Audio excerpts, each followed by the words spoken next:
जागतिक महिला दिनानिमित्त सातारा जिल्ह्यातील कोरेगाव तालुक्यातील रहमतपूर येथील आदर्श बेकर्सच्या सर्वेसर्वा सौ विद्या राजेंद्र चव्हाण यांच्या व्यावसायिक उभारणीपासून आजपर्यंतच्या संघर्षपूर्ण वाटचालीबाबतच्या प्रवासाची माहिती जाणून घेणार आहोत थेट त्यांच्याकडूनच. नमस्ते मॅडम. नमस्ते. आपला बेकरीचा व्यवसाय कधीपासून सुरुवात केली बेकरीच्या व्यवसायाला? बेकरीचा व्यवसाय ॲक्च्युली 2020 साली मला सुरुवात करायची होती, पण लॉकडाऊनमुळे थोडा प्रॉब्लेम झाला. मशिनरी वगैरे घेऊन ठेवल्या, पण लॉकडाऊन लागल्यामुळे काही ते सुरू करण्यात आलं नाही. मग 2021ला लॉकडाऊन थोडंसं शिथिल झालं होतं. त्या टायमिंगमध्ये मग मी सुरुवात केली धंद्याची. आता व्यवसायासाठी लागणारं आर्थिक नियोजन असतं, ते तुम्ही कशा पद्धतीनं तयार केलं? खरं सांगायचं तर मिस्टरांची पण नोकरी नाही, आम्ही शेतीच करतोय. आणि मी पण शाळेवर आमच्या कन्याशाळा सौसमन परशुराम फडतरे कन्याशाळेवर जवळजवळ 12 ते 13 वर्ष नोकरी केली आपल्या रहमतपूरच्या. पण वाटलं स्वतःच काहीतरी असावं, स्वतःची ओळख असावी. पहिल्यापासूनच थोडंसं होतं स्वतःची ओळख पाहिजे. म्हटलं आता व्यवसाय करायचा, मग काय करायचं.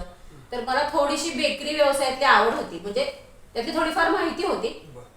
कारण माझ्या माहेरी हा व्यवसाय भाऊ वगैरे चालवतात, पण मी तो पाहिला आहे नुसता. तो हल्ली त्यांनी एक 7-8-10 वर्षापूर्वी चालू केलेला, पण एका दिवसाने येऊन जाऊन ते थोडीफार माहिती होती त्यातली. मग भावाने पण थोडं मार्गदर्शन केलंय मला या गोष्टीमध्ये. म्हणजे अगदीच मार्गदर्शन नाही असं नाही, थोडंफार त्यांनी मला मार्गदर्शन करून सुरुवात करायची असं ठरवलं होतं. तुमचं माहेर कुठलं? माझं माहेर सज्जनगड कारी. पण लहानपणापासून मुंबईला राहिल्यामुळे वडिलांच्या तिथे सर्व शिक्षण वगैरे, पण लग्न झाल्यावर मी रहमतपूरमध्ये आले. मग आता सुरुवातीचं कसं बँक लोन केलं का? बँक लोनच केलं, कारण कर्ज असल्याशिवाय धंदा पण करू नये असं म्हणतात, त्याला थोडंसं हे लागतं. तर आपली रहमतपूर बँक त्यांनी मला जमिनीवर लोन केलं आणि जवळजवळ 5 लाखाचं मला वाटतं लोन त्यांनी माझं मंजूर केलं. आणि शासनामार्फत महिला जास्तीत जास्त उद्योजिका घडाव्यात म्हणून शासनामार्फत पण बऱ्याचदा वेगवेगळ्या योजनांच्या माध्यमातून महिलांना सहकार्य केलं जातं. पण तसं तुम्ही एखाद्या योजनेचा लाभ घेतला का आपल्या जमिनीच्या ह्याच्या माध्यमातूनच? नाही, तेवढी माहिती नव्हती, कल्पना नव्हती. सुरुवात करायचं तर पैसा पाहिजे पहिला. पण सासरे आमचे बँक रिटायर आहेत, म्हणजे बँकेमध्ये कॅशियर होते ते. मग त्यांनी असं मला सुचवलं की बँकेमध्ये जाऊन विचार, लोन वगैरे देतात का. आणि जमीन त्यांच्याच नावावर आहे, त्यांनी मला मंजुरी देऊन त्यांच्याच सपोर्टमुळे मला लोन त्यांनी दिलं. तुम्ही बेकरीच्या माध्यमातून काय काय तयार करता? नाही, बेकरीच्या माध्यमातून सर्व वस्तू, अगदी सर्व, म्हणजे बेकरी याच्यामध्ये सगळं जेवढं तयार होतं, एक फरसाण वगैरे सोडलं तर पाव, बटर, त्याच्यानंतर तुमची खारीमध्ये पण आमचे 3 प्रकार आहेत. एक गव्हाची खारी आहे, मेथी खारी आहे. मेथी खारी म्हणजे अगदी पौष्टिक असते. आपली कसुरी मेथी असते मसाले, त्यातली जिरा खारी असते. बटरमध्ये पण 2-3 प्रकार आहेत. बेकरीचं आमचे वैशिष्ट्यच आहे की आम्ही आत्ता ह्या चालू ह्याच्यामध्ये आपण हेल्थ कॉन्शियस असतो भरपूर.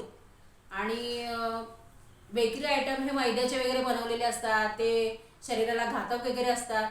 पण आम्ही प्रॉपर गव्हाचे आयटम, म्हणजे गव्हाची खारी असेल, गव्हाचे टोस्ट असतील, त्यानंतर गव्हाची नानकटाई आमच्याकडे आवर्जून मिळेल. जर कोणी सांगितलं की गव्हाचा ब्रेड, ब्राऊन ब्रेड असतो, म्हणजे गव्हाचे बऱ्यापैकी आयटम आम्ही आमच्या बेकरीमध्ये उपलब्ध करून देतो. त्यानंतर बाकीचं रेग्युलर आपलं जे मटेरियल असतं ते सर्व, बर्गर पण असतात, पिझ्झा बेस. अगदी आपल्या गावाकडे पिझ्झा बेस मिळत नाहीत, आम्हाला सातारवरून आणायला लागायचे. म्हणजे पर्सनली मी स्वतः सातारवरून आणले. तर आता आम्ही स्वतः हे सगळं बर्गर बन, पिझ्झा बेस किंवा आणखीन काही लागणारे पदार्थ सगळे तयार करतो. आता सगळं बर्गर हे ते आपल्या रहमतपूरमध्ये मिळतं. पहिलं मिळत नव्हतं, पण आता सर्व मिळतं. आणि मिळायला पाहिजे असं मला स्वतःला वाटतं की ह्या गोष्टी आपल्याला मिळायला पाहिजे. मुंबई पुण्याला मिळतात, ते आपल्याकडे का नाही मिळत, मग त्या मिळायला पाहिजे. आता हे विक्रीचं व्यवस्थापन कसं करतात? विक्री सध्या आमचं स्वतःच काउंटर आहे इथं जवळच, आदर्श बेकर्स नावाचं.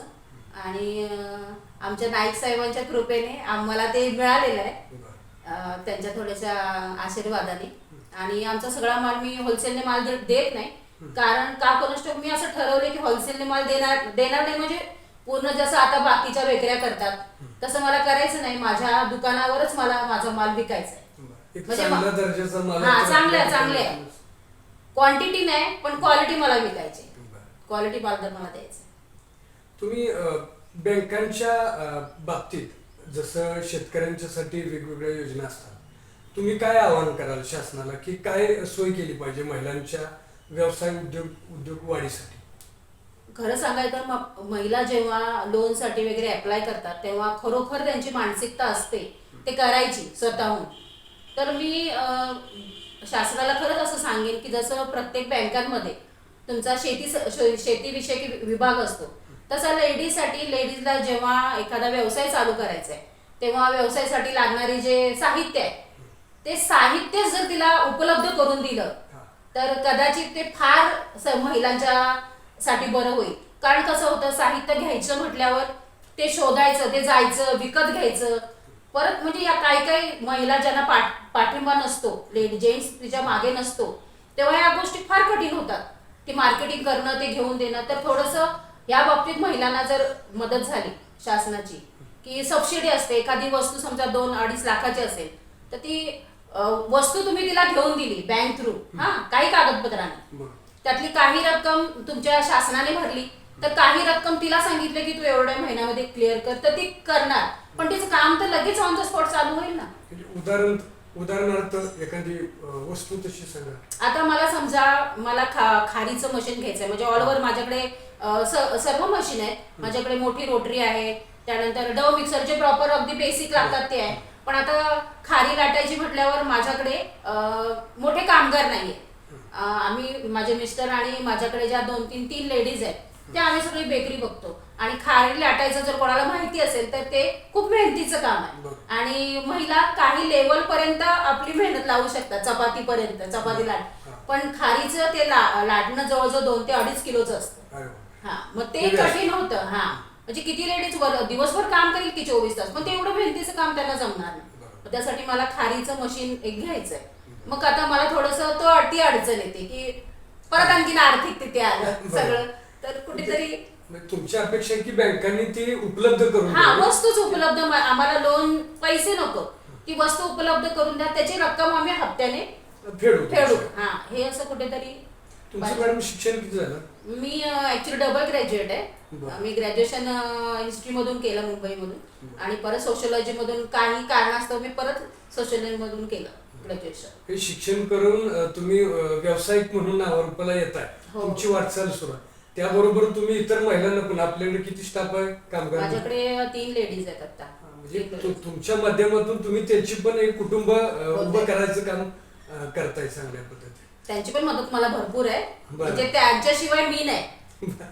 कारण तुम्ही टीम वर्क असतो. व्यवसाय हा नेहमी टीम वर्क असतो. तुम्ही नोकरी एकटे करता, पण व्यवसाय हा टीम वर्कनेच केला जातो.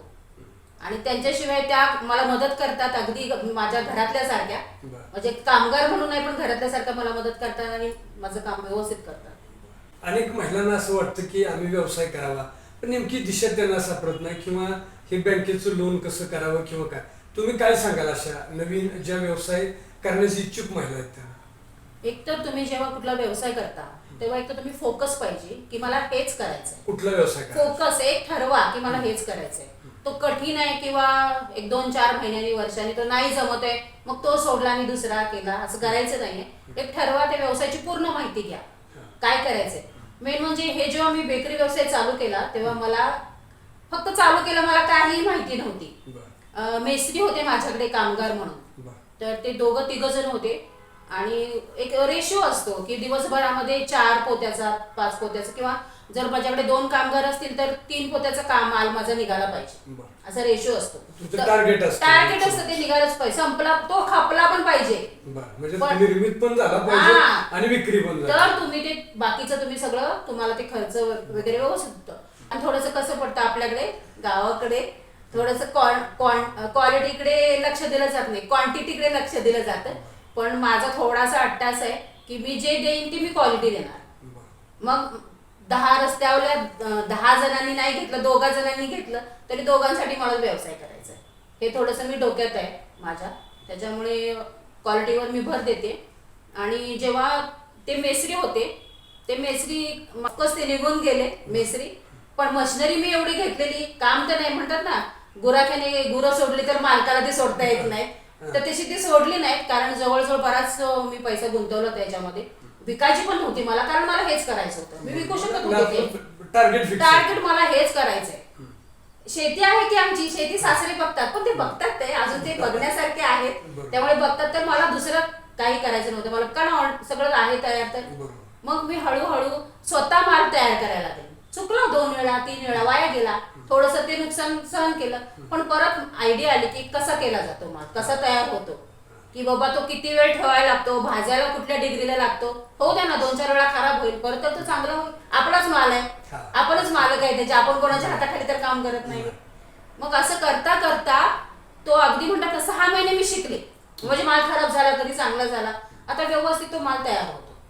म्हणजे छान प्रकारे तयार होतो. आपण तयार करतो स्वतःचा माल स्वतः, त्याच्यासारखी अभिमानाची गोष्ट आणखी कुठली आहे. आणि जेव्हा आपण व्यवसायात एखादं पडतो, तेव्हा कुठल्याही कामगारांवर आपण अवलंबून राहायला नाही पाहिजे. म्हणजे आपण प्रिपेअर पाहिजे, ऑलराऊंडर पाहिजे. म्हणजे अगदी जर मी दुकान मांडलंय तर तो नाही आला तर माझं दुकान बंद नाही झालं पाहिजे, ते चालू राहिलं पाहिजे कोणत्याही परिस्थितीमध्ये. एवढी तयारी ठेवायची. आता तुम्ही सुरुवात केलं त्यावेळेला भांडवल किती घातलं, आजच्या स्टेपला तुमचं किती भांडवल आहे, किंवा टोटल उलाढाल वार्षिक किती? मशिनरी बघता सगळी माझी जवळजवळ 6 ते 7 लाखाची मशिनरी आहे. म्हणजे तरी मी थोडंफार सेकंड हँड वगैरे जे अगदी चालण्यासारखं आहे ते मी घेतलेलं आहे. पण हे एकट्याचं काम नाही, घरातल्या सगळ्यांची ह्याला मदत लागते. म्हणजे कसं आहे, व्यवसाय कधी कधी लेडीजला एकटीला करायचा असतो, घरातल्यांची साथ नसते, मग तुझी तू कर असं होऊ शकत नाही. तुमच्या पतींचं नाव काय, ते पण तुम्हाला कितपत त्याच्या व्यवसाय? अगदी 100% ते मदत करतात. राजेंद्र रामचंद्र चव्हाण त्यांचं नाव आहे, आणि 100% मला मदत करतात ते, 100%. म्हणजे तुम्ही नवरा बायको चांगल्या पद्धतीने व्यवसायाला पुरवण्याचं काम करता, आणि तुमच्या बरोबर इतरांच्याही कुटुंबाला. म्हणजे आमची शेती असून सासरे शेती बघतात व्यवस्थित, त्याच्यामुळे आमची फार धावपळ होत नाही. मग तुमचं तुम्हाला अगदी आम्ही फोकस करतो, हा ते शेती बघतात, त्यामुळे आम्हाला पूर्ण वेळ. आणि नोकरी 8 तासाची असते, पण व्यवसाय 24 तासाचा असतो. बांधील आणि ते एक होऊन जातं आपल्याला की नाही मला हे करायचंय. म्हणजे आपण नोकरीला जाताना वेडं वाकडं तोंड करून जातो, पण कुठलाही धंदेवाला बघा, म्हणजे जो व्यवसाय करतो तो कधीही तोंड वाकडं करून व्यवसायाला जाणार नाही, कधीच नाही. म्हणजे त्याच्यामध्ये तेवढे हे असतातच की तो करतोच. तुमचं कुटुंब टोटल किती सदस्यांचे? सदस्य आम्ही सासरे आमचे आहेत, सासूबाई ऑफ झालेला 5-6 वर्ष झाली. आणि माझे मिस्टर ते पण चांगले शिकलेले आहेत, ते ग्रॅज्युएशन BPEd झालेले आहेत. पण आता सध्या व्यवसायामध्ये आम्ही दोघं पण आहे, आणि मुलं माझे बाहेर शिकतात 2. ठीक आहे, धन्यवाद.